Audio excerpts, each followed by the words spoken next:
โชคอยู่ที่การแสวงหาวาสนาอยู่ที่การกระทำต่อไปขอเชิญรับฟังรายการธรรมยามบ่ายจากพระครูไพศาลสุตากรวัดทุ่งปากเกร็ดหนองหานสันทรายได้แล้วณบัดนี้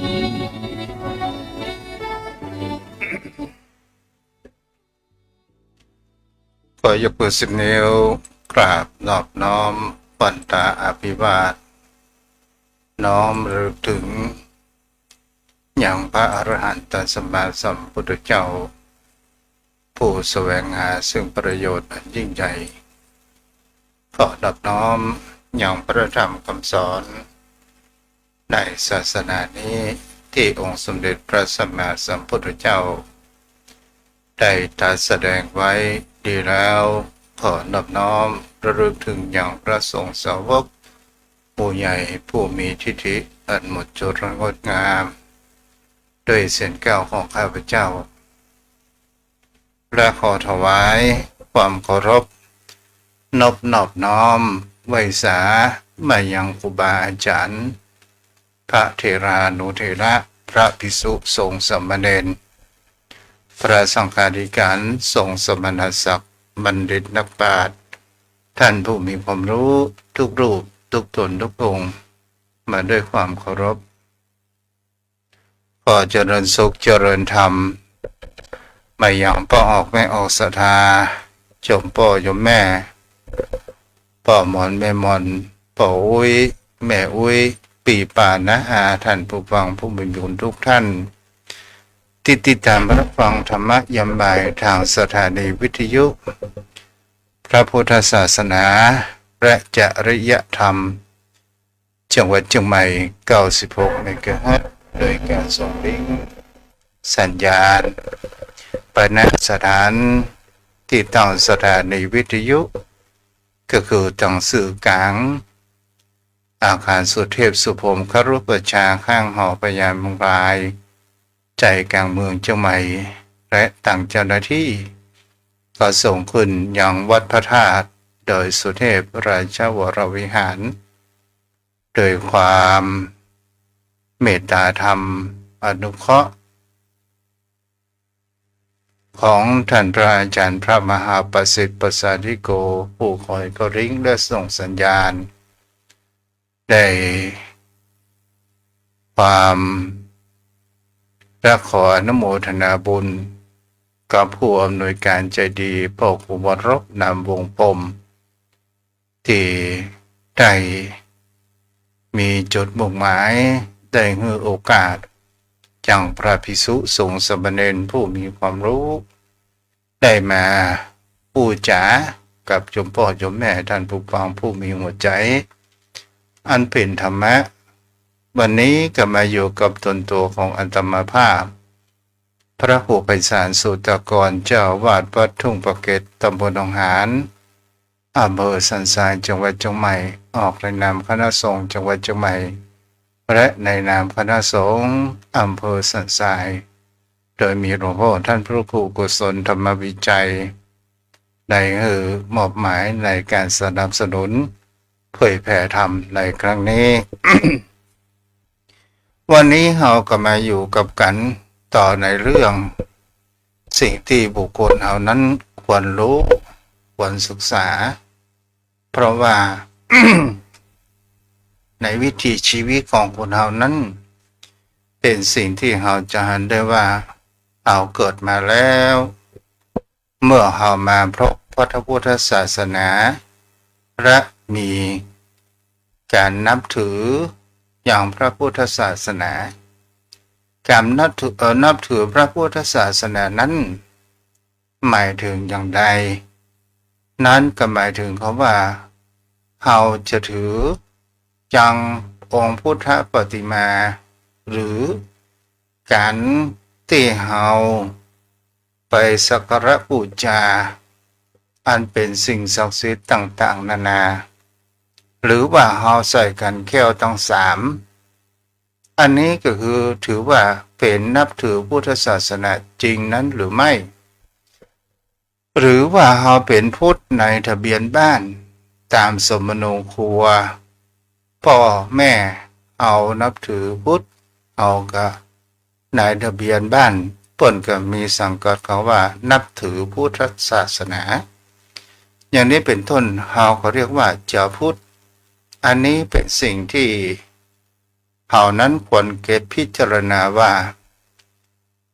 การที่เราจะนับถือพระพุทธศาสนานั้น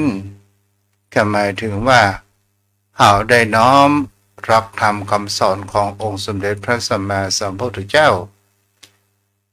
ซึ่งเป็นตัวแทนของพระผู้มีพระภาคเจ้าที่ได้ชี้ขุมทรัพย์บอกแนวทางแสงสว่างกับหมู่เฮานั้นได้พ้นจากแห่งเขาว่าโอคะ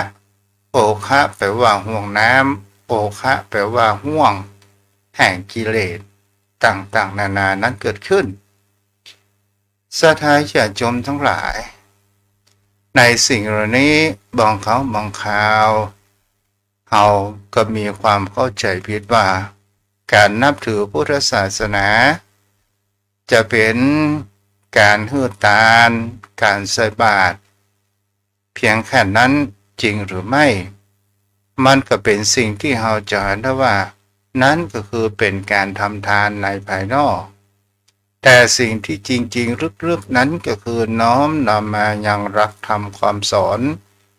ของพระองค์นั้นเอามาใช้เอามาศึกษาเอามาแก้ไขเพราะว่าวิถีในชีวิตของคนเรานี้บนโลกนี้เนี่ยสิ่งที่มันเป็นกิเลสมันมีอยู่แล้วไอ้อย่างคือกิเลสสถานญาติโยมทั้งหลายก็คือรูปเสียงกลิ่นรสความ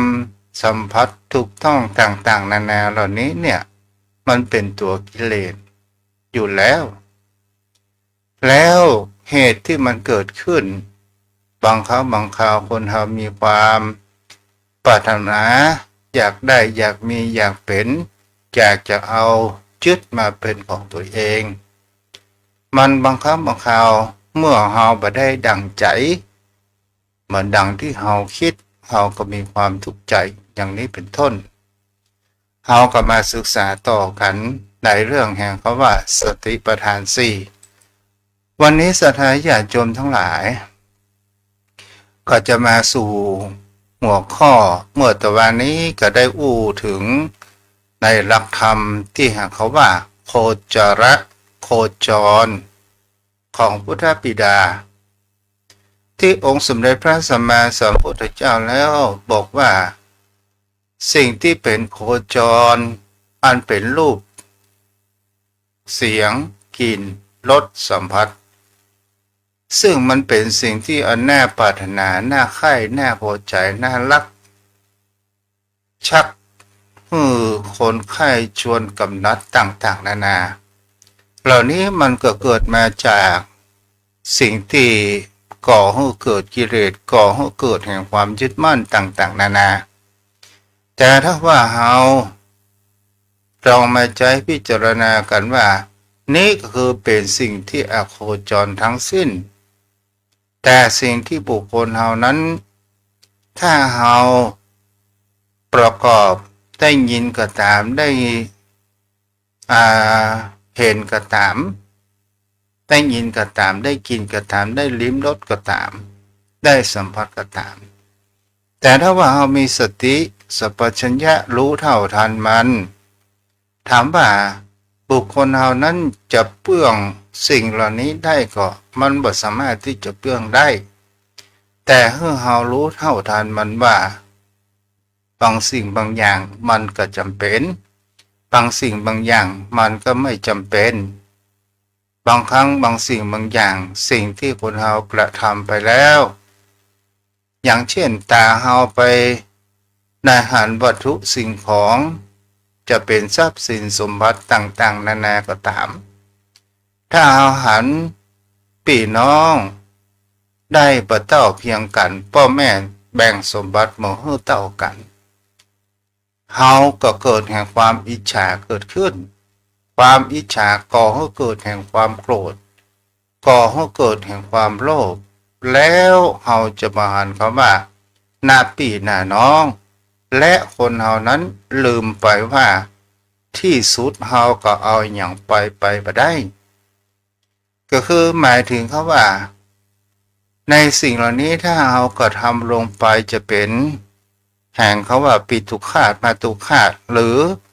ทำให้ญาติพี่น้องถึงแก่ชีวิตก็ตามมันก็เป็นกายกรรมวจีกรรมก่อให้เกิดไปนำจิตของเฮาเนี่ยไปสู่แห่งอบายภูมิจะเป็น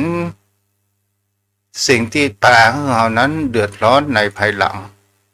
อบายภูมิมีนรกสัตว์เดรัจฉานอสุรกายต่อมาก็คือสิ่งที่คนเฮานั้นถ้าเฮาหันแล้วเฮาก็พอใจบางครั้งบางคราวของเฮานั้นมีเพียงที่อยู่ที่อาศัยพอเหมาะพอสมเฮาก็พออยู่ได้มันก็บ่มีปัญหาอะไรอย่างเกิดขึ้นถ้าเฮาไปเล่นตามกระแสแห่งกิเลสที่เล่นไปตามแห่งความโลภมันก็ก่อให้เกิดแห่งอันตรายในชีวิตของคนเฮานี้ได้ที่เปิ้นฮ้องคำว่าอารมณ์ศรัทธาญาติโยมทั้งหลายถ้าเฮาก็ลองมาดูสังเกตแท้ที่จริงแล้วทุกสิ่งทุกอย่างมันก็เอาไปตัวไปได้สิ่งที่เราจะเอาไปตัวได้นั้นก็คือแห่งเขาว่าการกระทำก็คือสิ่งที่มันสั่งสมในจิตใจของบุคคลเราก็คือการกระทำดีและการกระทำบดีนี่เองโยมพ่อโยมแม่ท่านผู้ฟังต่อมานี้จะได้หัวข้อที่สองก็คือมรรคของพระพุทธเจ้าทุกสมัยในที่นี้เขาว่ามัคคา ก็แปลว่าหนทางของพระพุทธเจ้าก็คือองค์สมเด็จพระสัมมาสัมพุทธเจ้าทุกพระองค์ใช้แนวสติปัฏฐานทั้งสี่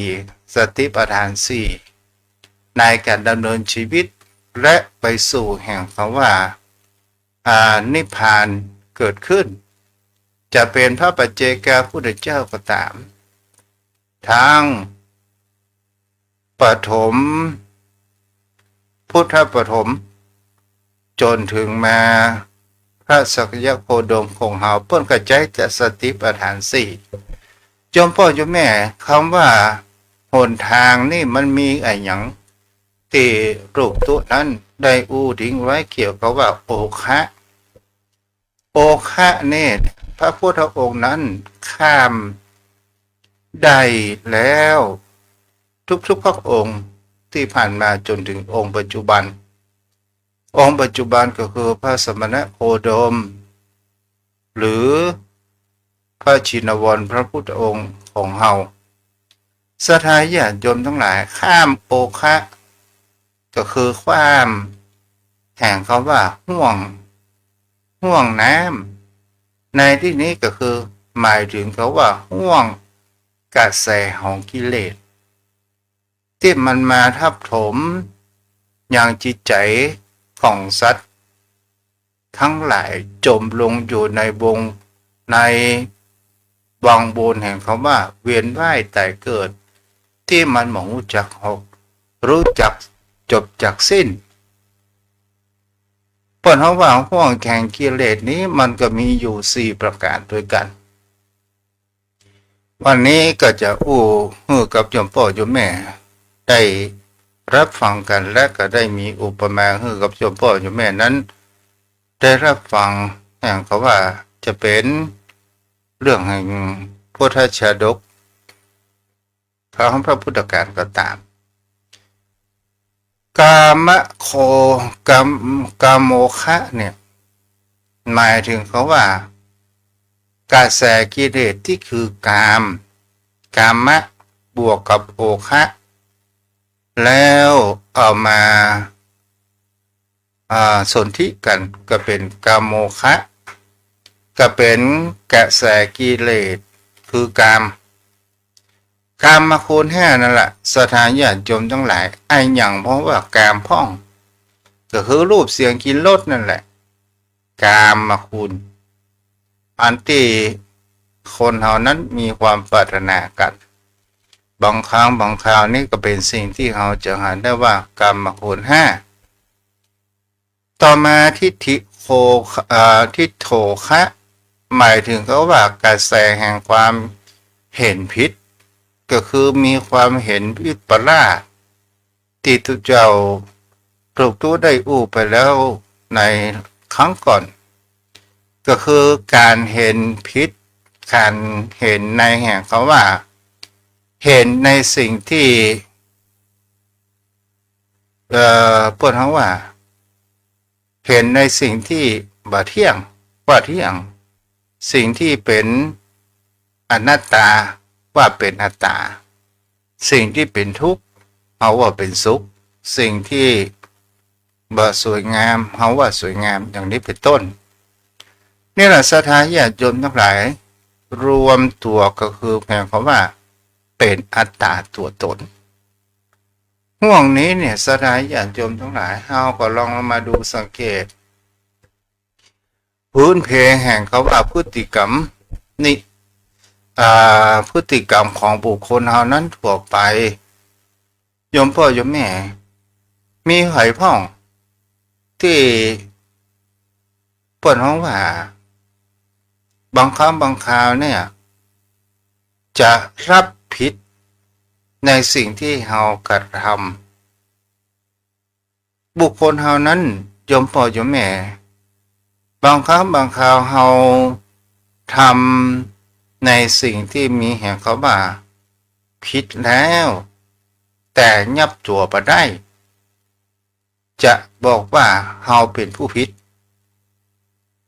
มันก็บ่มีไผอย่างนั้นก็คงจะมามีตำรวจ ที่จะจับข้อเท็จจริงต่างๆนานามามีโจรมามีตำรวจมาจับผู้ร้ายถ้าเราถึงชีวิตตนตัวของคนเฮาก็ตามบางคำบางคราวคำอู้คำจ๋าที่เฮาอู้พลาดไปแล้วมันก่อให้เกิดแห่งความเสียหายก่อให้เกิดแห่งความทะเลาะวิวาทเขาบอกว่าเฮานั้นเป็นคนอู้แต่เฮาจะยอมรับจริงหรือไม่ว่าเฮานั้นเป็นคนอู้มันก็หาที่ไหนบ่ได้และมีไผพ้องที่จะมาเตือนตัวของเฮาได้ตนตัวของเฮาเองก็หมายถึงเขาว่าบางครั้งบางคราวจิตใจของบุคคลเนี่ยเฮาก็ลองดูมาสังเกตเวลาบุคคลเฮาเนี่ยเปิ้นฮ้องว่าคนอื่นตดเฮาว่าเหม็นแต่ตดตัวเองนั้นมันบ่เหม็นอย่างนี้เป็นต้นและบางสิ่งบางอย่างในสิ่งที่บุคคลเฮาจะหันว่าความอีโก้ในความอัตตาว่าทุกสิ่งทุกอย่างใครบ่สามารถที่จะมาอบรมสั่งสอนได้รู้ก็ว่าข้าเป็นไผอย่างนี้เป็นต้นแม้กระทั่งบางครั้งบางคราวลูกหลานผู้มียศถาบรรดาศักดิ์โดนจราจรเกิดถามบอกว่าฮู้ก็พ่ออุ้ยผมเป็นไผอย่างนี้เป็นต้นเนาะ นี่แหละคือเป็นที่แห่งเขาว่าความทิฏฐิความเห็นผิดเกิดขึ้นในเรื่องนี้สถาญาติโยมทั้งหลายเปิ้นเขาว่าโอคะแห่งกระแสแห่งกิเลสเหล่านี้เนี่ยมันยังมีภาวะโอคะกับกระแสกิเลสคือพบในที่นี้ก็คือความอยากเกิดยึดเอาภาวะความเป็นไปทั้งหลายเป็นตัวตนหมายถึงเขาว่าเอายึดว่านี่เธอเป็นที่ให้ไปตั้งของตัวเองแล้วเอามาเป็นของตัวตนแท้จริงที่ธรณีที่ทรัพย์สินเงินทองเหล่านี้มันเป็นของสมมุติในยามเป็นมนุษย์เต่าอั้นมันไม่ได้เป็นของให้เฮาก็เอาไปตัวไปให้บางสิ่งบางอย่างเฮาจะไปยึดว่าไอ้อย่างก็ของเฮาอันนี้ก็ของเฮาตอนสุดท้ายมันไม่ใช่ของเฮามีเราไม่ใช่เราแม้แต่กับร่างกายของเฮาก็ไม่ใช่เฮาต่อมาสถาญาติโยมทั้งหลายอวิโชคะหมายถึงเขาว่ากระแสกิเลสที่เป็นตระกูลของโมหะเกิดความหลงความโง่เขลาเบาปัญญานี่แหละเป็นสิ่งที่เป็นมันอยู่บนโลกใบนี้เรียกว่าโอคะก็คือกระแสของกิเลสกระแสของน้ำก็เหมือนกันสถาญาติโยมทั้งหลายถ้าเอายกลักอุปมาโยมพ่อโยมแม่ได้หันว่ากระแสของน้ำเนี่ยถ้าเราจะหันเหตุการณ์อุทกภัยจะเกิดขึ้นทางภาคใต้ก็ตามเราก็ลองดูว่าน้ำนี่มันเลือกผู้คนหรือไม่ว่าคนนั้นเป็นเศรษฐีคนนี้เป็นยาจกคนนี้เป็นคนมียศถาบรรดาศักดิ์มันไม่สามารถที่จะเลือกและมันก็ท่วมไปทุกหนทุกแห่งเกิดขึ้นแต่บุคคลเฮานั้นต่างหากเล่าถ้าเฮาหูคำว่าอุทกภัยจะเกิดขึ้นและเฮาเตรียมสัมภาระเอาไว้ที่สุดเฮาก็จะเกิดแห่งความปลอดภัยในวิถีชีวิตตนตัวของเฮาและสิ่งต่างๆนานาในวิถีชีวิตของคนเฮาก็ตามโยมพ่อโยมแม่เฮาก็ตกอยู่ในห่วงอุปมาเหมือนดังเฮาเรืออับปังในแก่งทะเลเฮาลอยคอเฮาว่ายถ้าเฮาแจ้งน้ เอาว่ายแล้วมันเหนื่อยมันก็จมอยู่ถ้าเฮาบ่จ้างน้ำเรืออับปางไปแล้วเฮาบ่มีที่เกาะที่กำเฮาก็จมเฮาก็ตายไปแต่วิถีชีวิตของคนเฮานั้น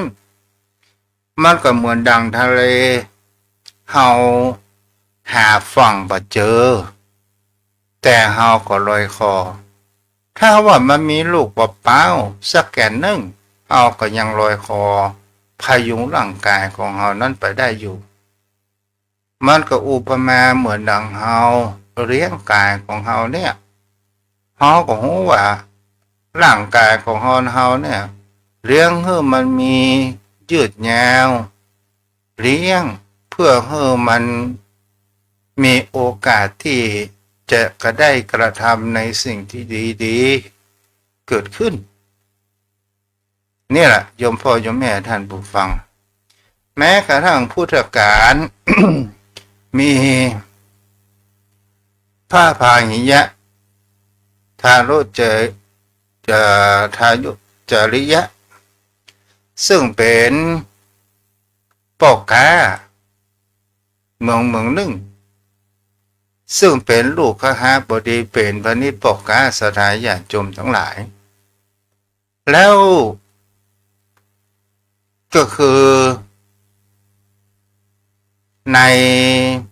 ปนเขาว่าในอดีตในชาติก่อนเขานั้นก็ได้สั่งสมบุญกุศลนั้นมาดีแต่ในชาตินี้สถาญาติโยมทั้งหลายหรือที่เขาฮ้องกันว่าทารุจิริยะเขาเข้าใจง่ายก็คือปอดกาพาณิชย์ทารุจิริยะเนาะก็เฮาคือว่าเป็นปอกกาก็แล้วกันปอกกาคนนี้สถาญาติโยมทั้งหลายแล่นเรืออยู่ในกลางมหาสมุทรแล้ว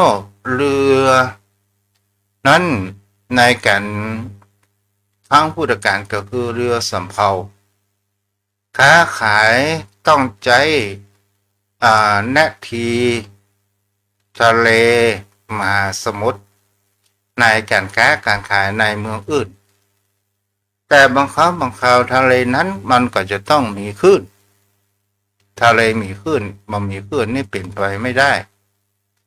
ทะเลก็ต้องมีคลื่นบังเอิญวันเหตุการณ์ในวันนั้นน่ะเกิดเหตุการณ์แห่งคำว่ามรสุมนั้นเกิดขึ้นในท่ามกลางแห่งทะเลก็ก่อให้เกิดแห่งคำว่าปอกกาพร้อมด้วยบริวารได้เรืออับปางนั้นหลงเกิดขึ้นปอกกาคนนี้เนี่ยก็บ่มีอะไรอย่างที่ยึดเหนี่ยวผ่านไม้กระดานแผ่นหนึ่งและก็ได้อาศัยกระดานนั้นศรัทธาญาติโยมทั้งหลาย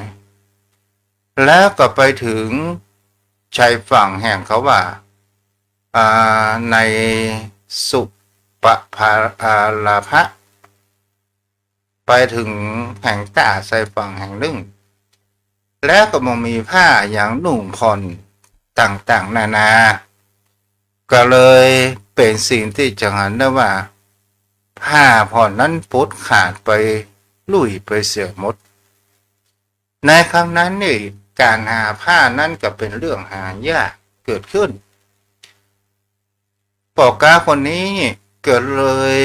เป็นสิ่งที่จะเห็นได้ว่าบังเอิญหันชาวบ้านนั้นเปิ่นได้พ่นต้นปอนั้นลงบุบปอเพื่อเอาเป็นเชือกเป็นที่ไว้มัดอย่างต่างๆนานาปอกกาคนนี้ในการมามีผ้าที่จะนุ่งห่มต่างๆปกปิดอวัยวะต่างๆก็ได้นำเอาขอบปอจากชาวบ้านเอามาเป็นสิ่งที่ปกคลุมปกปิดอวัยวะของตัวเองและก็ได้ถืออย่างแห่งเขาว่า ปวดหัวว่าจานข้าวกระเบื้องไปขอข้าวกินบังเอิญศรัทธาญาติโยมทั้งหลายก็ได้หันว่าชาวบ้านเจ้าจองก็นึกว่าพ่อค้าคนนี้คงจะเป็นผู้อ่าเป็นผู้มีอภิธิหารเป็นผู้ศักดิ์สิทธิ์ก็เลยหันว่าชาวบ้านเจ้าจองเกิดแห่งความเลื่อมใสเกิดขึ้นต่างๆนานานี่บางครั้งบางคราวลาบสักการะกับปากให้คนเหล่านั้นเดินทางหลงผิดได้แล้วพ่อค้าคนนี้เนี่ยกหารประการเช่นนั้นกหารชาวบ้านเจ้าจองเอาเข้าป่าอาหารอาญามาให้นั้นอยู่ตลอดเวลาชาวบ้านเจ้าจองนั้นก็เลยนึกว่านี่ก็คือเป็นพระอรหันต์แน่นอนก็เลยสร้างแห่งความความหลงของตัวเองของทารุจริยะหรือสุปพาหิยะเอาง่ายๆก็คือพาหิยะพาหิยะก็เกิดแห่งความหลงตัวเองและเกิดมีความปริวิตกมาถ้าเราเป็นพระอรหันต์อย่างแท้จริงลาภสักการะคงจะเข้ามาหาเรานั้นอยู่ร่ำไปศรัทธาญาติโยมทั้งหลายถ้าเราเปลี่ยนไปนุ่งผ้านุ่งปัวชาวบ้านก็คงจะบ่เอาเข้าปลาอาหารอย่างนั้นเราก็เลยมีประการเช่นนี้ศรัทธาญาติโยมทั้งหลายบังเอิญเนี่ยครั้งอดีตในการก่อนในจักรก่อนที่สมัยพระพุทธเจ้าพระนามว่ากัสสปะนั้นมีภิกษุอยู่7 รูปได้ประพฤติปฏิบัติธรรมอยู่ภูเขาป่ากันเข้าไปประพฤติปฏิบัติธรรมปรินิพพานอยู่2 รูปแล้วเหลือแห่ง5 รูป1 ใน 5นั้นเกิดไปเป็นพรหมก็คือในเทวโลกแล้วแห่ง4 รูปนั้นก็เกิดมาอยู่ในเมืองมนุษย์ก็คืออยู่ในมีชื่อเป็นพระเถระ1 ในนั้นก็คือพาหิยะก็ได้ลงมาบอกว่าพาหิยะเธอจะไปเข้าใจผิดอันนี้เฮานี่เคยที่เป็นสหธรรมเป็นได้เคยร่วมกันมาก่อนที่ท่านนั้นจะเดินทางผิดท่านไม่ได้เป็นพระอรหันต์พระอรหันต์ยังแท้จริงมีแต่พระสมณโคดมอยู่วัดประเชตวันในเมืองนครสาวัตถีทั้งอันเมื่อพาหิยะหานประการเช่นนี้แล้วก็มีความสำนึกผิดเกิดขึ้นปวดตกนรกศรัทธาญาติโยมทั้งหลายพาหิยะนั้นก็ได้สละปอแล้วก็นุ่งผ้าแล้วก็เดิน1 ราตรี15 โยชน์ครูบาอาจารย์ก็บอกว่าก็ด้วยพระอนิหารแห่งเขาว่าพรหมบางท่านก็บอกว่าเป็นอนิหารเป็นอภินิหารของพระพุทธเจ้าพอเดินทางไปพูดว่า1 คืนไปจนถึงพจน์ที่นครสาวัตถีแล้วบังเอิญวันนั้นเนี่ยพระพุทธเจ้านั้นได้ไปโปรดเมตตาบิณฑบาตอย่างกับโปรดเมตตากับเจ้าบ้านเจ้าจองพระหิยะนั้นมาถึงนครสาวัตถีแล้วก็ไปถวายบังคมแต่องค์สมเด็จพระผู้มีพระภาคเจ้าขอพระพุทธองค์นั้นจงแสดงธรรมให้แก่ข้าพเจ้าพระพุทธองค์นั้นก็บอกว่ามันไม่ใช่เหมาะสมในกาลเวลานี้ เธอหลีกไปก่อนพรายะพรายะก็ได้อู้ไปจ๋าว่าชีวิตของพระองค์ก็ตามชีวิตของผมก็ตามหมอว่าจะอยู่ถึงวันพรุ่งนี้นั้นหรือไม่พระหิยะนั้นได้ตื้ออยู่3เวลาด้วยกันแล้วพระองค์นั้นครั้งที่3นั้นพระองค์ได้แสดงธรรมว่าเราจะแสดงธรรมเพื่อเธอนั้นโดยย่อเห็นรูปสักแต่ว่าเห็นรูปได้ยินเสียงสักว่าได้ยินเสียงได้กลิ่นสักว่าได้ยินกลิ่นสัมผัสว่าสักว่าได้สัมผัสแค่นี้นะสถานญาณโยมทั้งหลายบุญก่อปาพาหิยะได้ถึงแห่งเขาว่าบรรลุเป็นพระอรหันต์ในเพศแห่งคารวะนั้นอยู่เพราะว่าบุญกุศลในสั่งสมมาในพระพุทธเจ้าพระนามว่ากัสสปะก่อนนั้นได้สั่งสมมามันก็เป็นว่าเปิ้นว่าบุญญาธิการแต่พระหิยะนั้นมันมีบาทและจีวรพระพุทธองค์ก็บอกว่าไปหาบาทและจีวรบังเอิญก็ไปแปะงัวที่อันเป็นกู่เวรกู่กรรมก็คือนางยักษินีได้เป็นงัวควิดขายังพาหิยะนั้นลวดตายไปสถาญาติโยมทั้งหลาย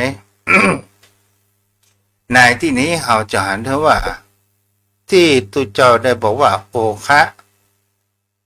ห่วงแห่งเขาว่ากิเลสต่างๆนานาเหมือนดังพาหิยะนี้เนี่ยถ้าบาหันฟังเมาจมปักลงตัวเองเจอในราบสักการะเกิดขึ้นถึงใครจะมาเตือนก็ตามก็บอกฟังนี่ก็คือเป็นคนที่เป็นบุคคลที่บาหันฟังแต่บังเอิญมีพรหมผู้เป็นกัลยาณมิตรได้มาบอกกล่าวนี้บัจใจเธอบัจใจเป็นพระอรหันต์เด้อ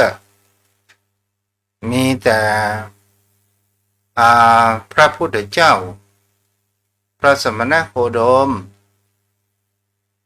เพียงพระองค์เดียวทั้งอันที่เป็นพระสัมมาสัมโพธิญาณพรายยะก็ได้สำนึกเจนจะหันฟังในวิถีชีวิตของคนเราเล่าโยมพ่อโยมแม่ท่านผู้ฟังทั้งหลายก็เป็นสิ่งที่เราจะเห็นได้ว่าโอคะข่วงแห่งกิเลสโอคะข่วงแห่งน้ำเอากระลองพอว่ากิเลสพวกเสียกิเลสเนี่ยมันทับถมบุคคลเขานั้นทั่วไปจะมีไผที่จะพอหูทางออกรู้เท่าทันมันก็โดยการอาศัยแห่งคำว่าสติปัฏฐานสี่สติปัฏฐานสี่วันนี้ยังไม่ได้ลงลึกไปเตื้อสติปัฏฐานสี่เบื้องต้นนั้นก็คือเฮาจะเป็นอยู่ในแห่งคำว่าวิหารธรรมก็คือมีสติสัพพัญญะเพื่อหูอยู่ตัวตลอดว่าเฮากระทำอะไรอย่างอยู่ตลอดจนถึงแห่งคำว่าเวทนาหูว่าเฮาคิดอะไรอย่างอยู่ถ้าเฮาคิดคำว่ามีความอิจฉาเพื่อหูว่าตอนนี้เฮาเป็นความอิจฉาแล้วเมื่อเฮาหูเนี่ย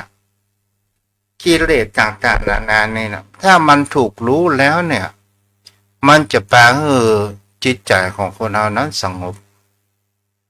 ถ้าอย่างคำว่าเฮาพิจารณาเกี่ยวอาการเวทนา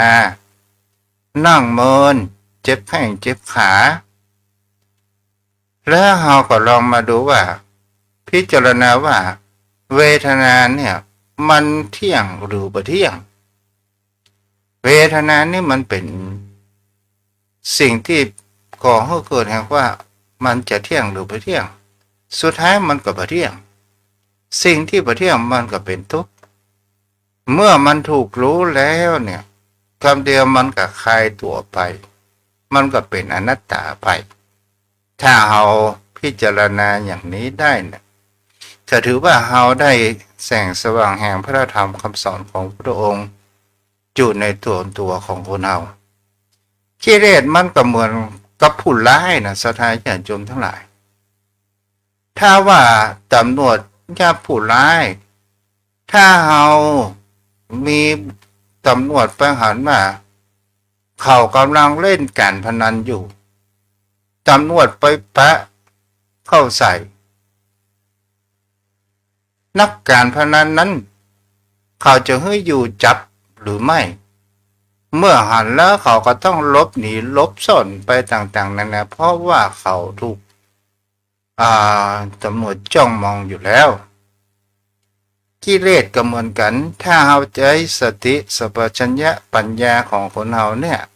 เราพิจารณาหันแห่งกระแสแห่งความคิดที่มันมาก่อกวนเรามันก็จะมีแห่งคำว่าความสงบในเวลาใดเวลาหนึ่งเพราะว่า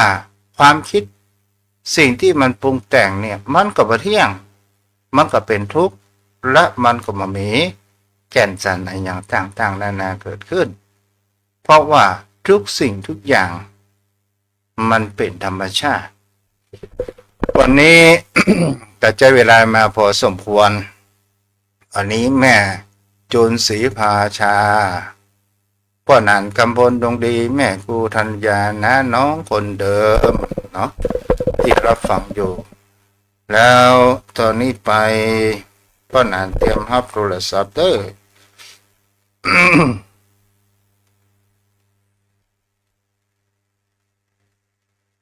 สถานญาติโยมเจ้าพ่อเจ้าแม่ท่านผู้ฟัง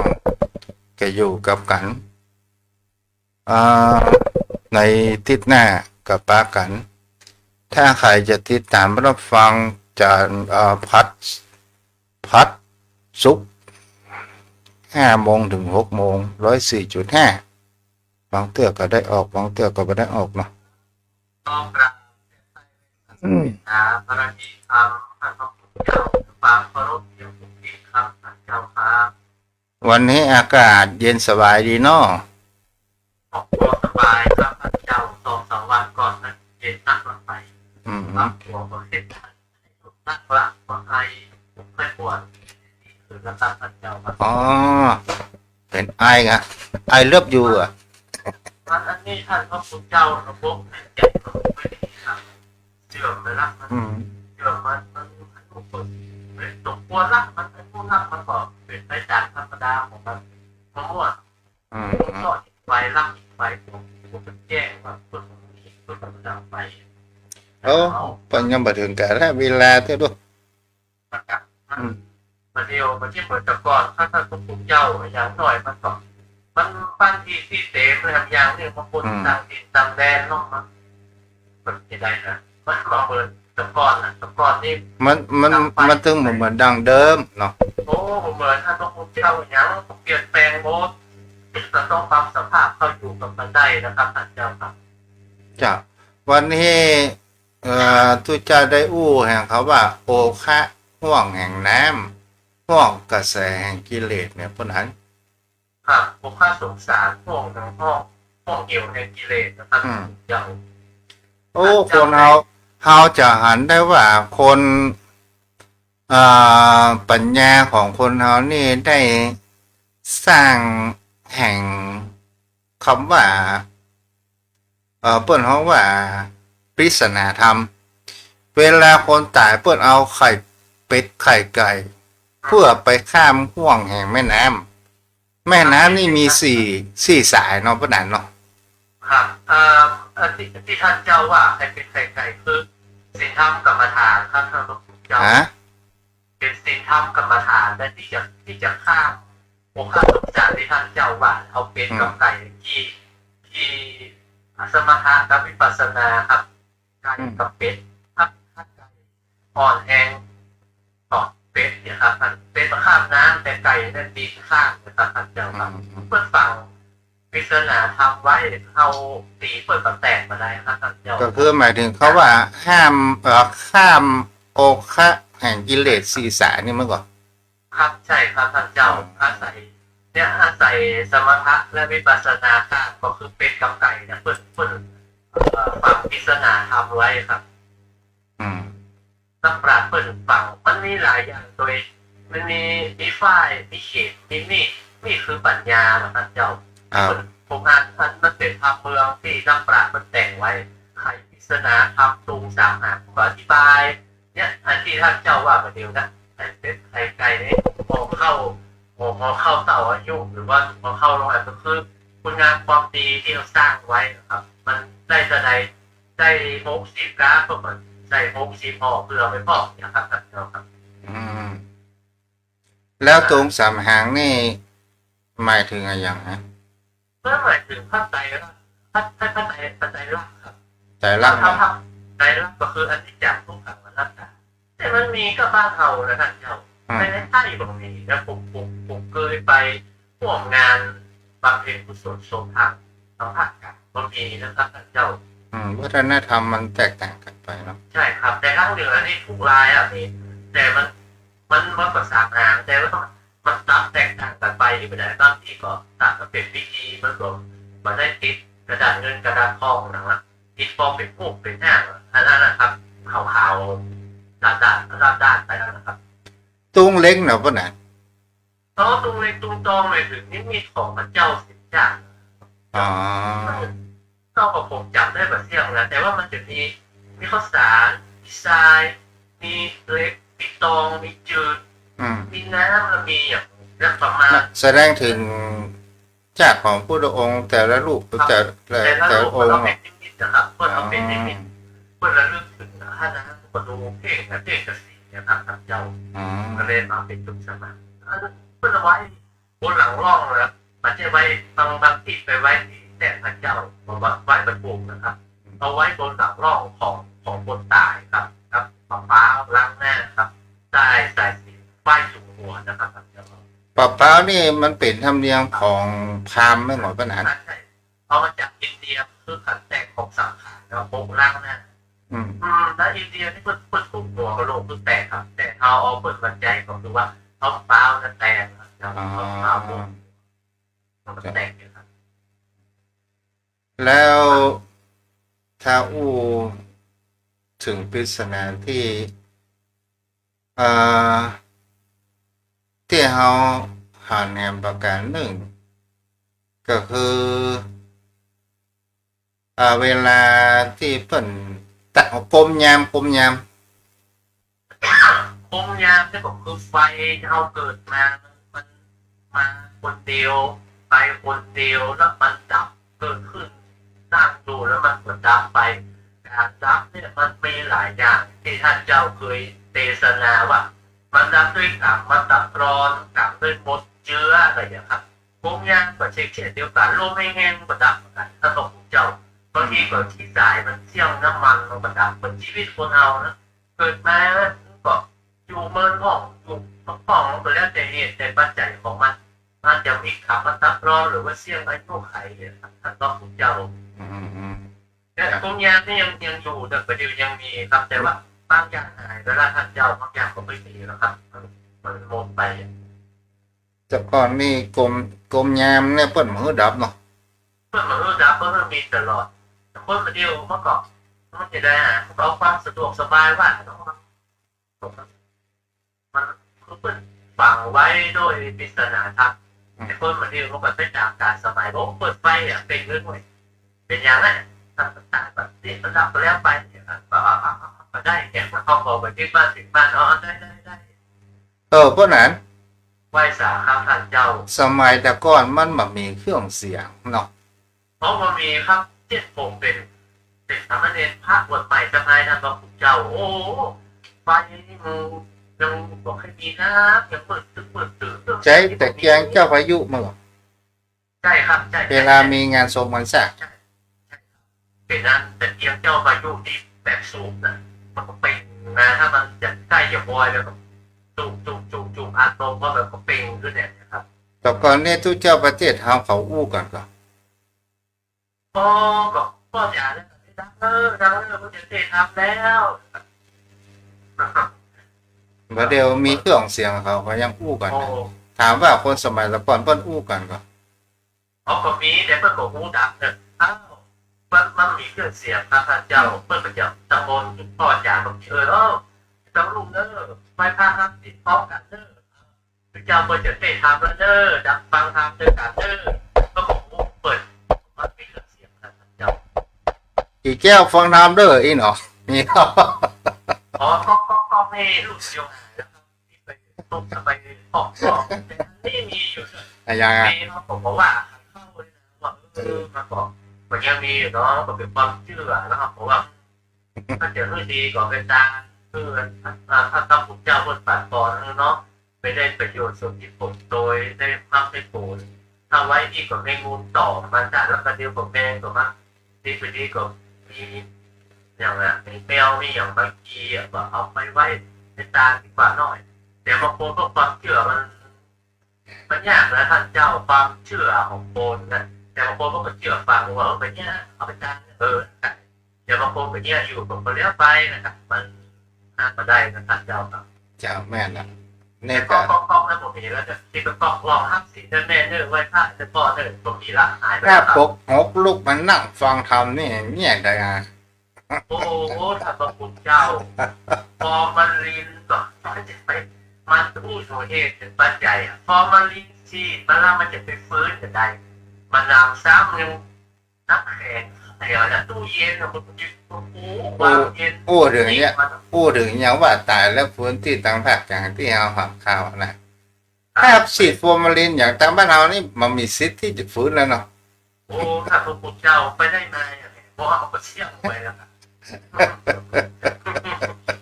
มีแล้วเชี่ยงไปแล้ว ตามว่ากลางนี่เพื่อนรอครบ12 ชั่วโมงกับว่าอะไรมูลเนาะ อ๋อถ้าที่2 ชั่วโมงน่าจะเป็นห้ามโซมที่เขาบอกแต่เขาซบพ่อแม่ประกาศไปเปิดบอกว่าอ๋อที่คอนเนอร์ต้องอยู่ในรอห้องดับทีถ้า2 ชั่วโมงตามระเบียบเปิด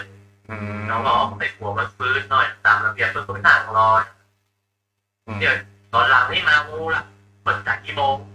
หรือว่าเปิดจ่าย7 โมงละ8 โมง9 โมงนี่เข้าไปเชื่อเปิดเราไปไว้ห้องนี่ดับกินอยู่ตั้ง10 โมง11 โมงก็ไปก็เป็นหนังเปิดแล้วไปนะครับ ต้องมาทำเรื่องอะไรอย่างเงี้ยก่อนเนาะ ใช่เรื่องอย่างแล้วมันก็ต้องรอ2 ชั่วโมงตามระเบียบเปิดนะครับแต่ถ้าพูด2 ชั่วโมงก็ถึงติดใจครับท่านครับ ครับเอาละเพราะนั้นพอสมควรเวลาเนาะ ครับขอกราบแจ้งใจไปสาท่านเจ้าด้วยความเคารพอย่างสูงยิ่งครับถ้าท่านญาติธรรมกัลยาณมิตรกัลยาณธรรมทุกท่านก็ได้ฟังธรรมะแต่พร้อมๆกันมีความ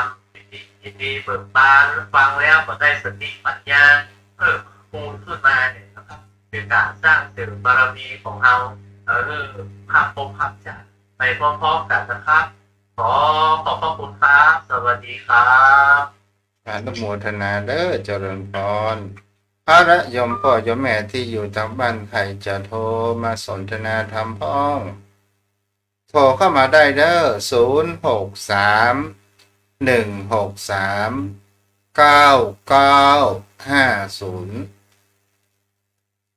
แม่พรร้องงัวแดงภูมิอุตุวางแล้วก็ขึ้นนี้นะแม่บัวบุญมาได้ยินมาเหมือนละเมาหนาวกันก็แต่ใครจะโทรมาบอกวันนี้อนุโมทนากับแม่วรีเกษมพันธ์เดอร์มาถวายพระทหารเพนโทรเข้ามาได้063-163-9950จมพ่อจมแม่จะไปลืมเด้อวันทำบุญทาสถานีวิทยุวันที่14 ธันวาเนาะแม่เรนูเตปินเนาะคนแดงเจริญพรเนี่ยโทรมาไม่พูดแม่วรีแม่อารีเนาะ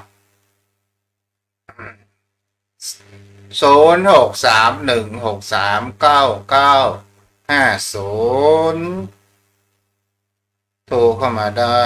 ณบัดนี้เตรียมสักคำหนึ่งก็เลยรับฟังธรรมะต่อไปท่านอาจารย์พระครูฮัลโหล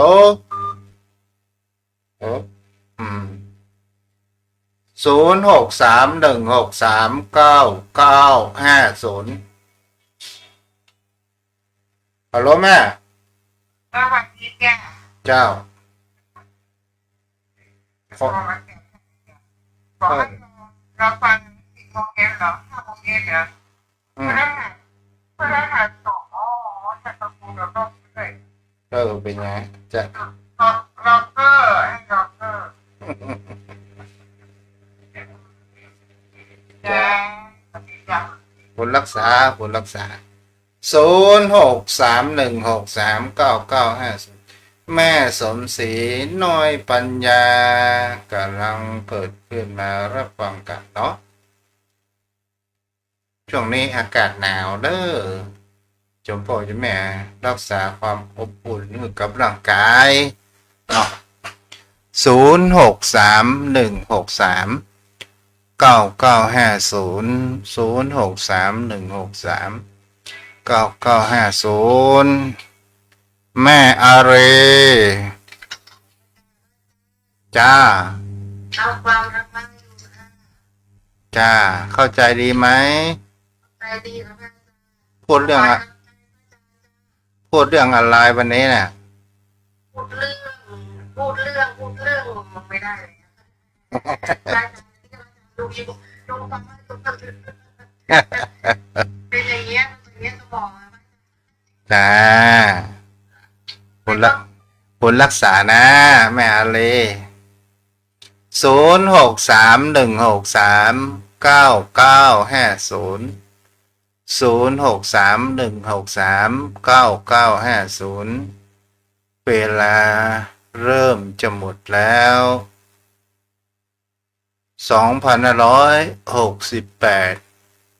2568ค้างอีก20 กว่าวันก็จะหมดแล้วชีวิตของเราก็หมดไปอีก1 วันเจริญพรจ้าแม่อย่างนี้ แม่จะสีดวงแสงจ้ะ แม่จันทร์สีดวงแสงโอ้ดีอนุโมทนาวันที่14นี่ได้มีโอกาสก็จะไปอยู่เนาะถ้าบัดทิศคิดนิมนต์อย่างนั้นแม่ฟังอยู่ที่ไหนนี่จ้าเอ้าวันนี้ไว้เพียงเท่านี้เด้อ